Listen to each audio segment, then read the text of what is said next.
দ্বিতীয় বিশ্বযুদ্ধের শেষ ভাগে ১৯৪৫ সালের মে মাসে ইউরোপ জুড়ে ছড়িয়ে পড়ে শান্তির বার্তা।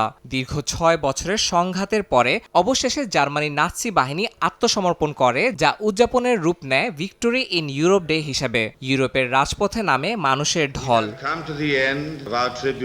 দ্বিতীয় বিশ্বযুদ্ধের ইউরোপীয় অধ্যায় ছিল ধ্বংসযজ্ঞ, শরণার্থী সংকট ও মানবতার চরম পরীক্ষা। ১৯৩৯ সালে জার্মানির পোল্যান্ড আক্রমণের মাধ্যমে শুরু হওয়া এই যুদ্ধ ছড়িয়ে পড়ে গোটা ইউরোপ সহ সারা বিশ্বে। যুদ্ধকালীন লাখ লাখ মানুষ প্রাণ হারান, গুড়িয়ে দেওয়া হয় অসংখ্য শহর, সংঘটিত হয় ইতিহাসের অন্যতম নৃশংসতা হলোকাস্ট। বিজয়ের দিনটি শুধু সামরিক সাফল্যের নয়, বরং মানবিক বেদনার অবসানের দিন হিসেবেও বিবেচিত।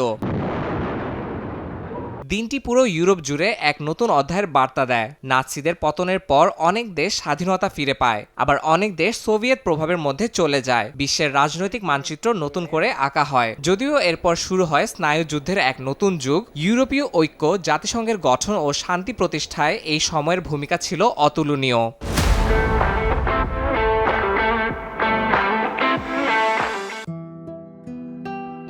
৮০ বছর পরও ভিক্টোরি ইন ইউরোপ ডে বা ইউরোপের বিজয় দিবস শুধু ইতিহাস নয়, বরং ভবিষ্যতের প্রতিও এক বার্তা বহন করে, যা হলো শান্তির জন্য সংগ্রাম, স্বাধীনতার জন্য ঐক্য এবং মানবতার প্রতি দায়বদ্ধতা। বিশ্বজুড়ে স্মরণ করা হয় সেই সব মানুষকে যারা ত্যাগ স্বীকার করে গড়ে দিয়েছিল আজকের স্বাধীন ইউরোপের ভিত্তি।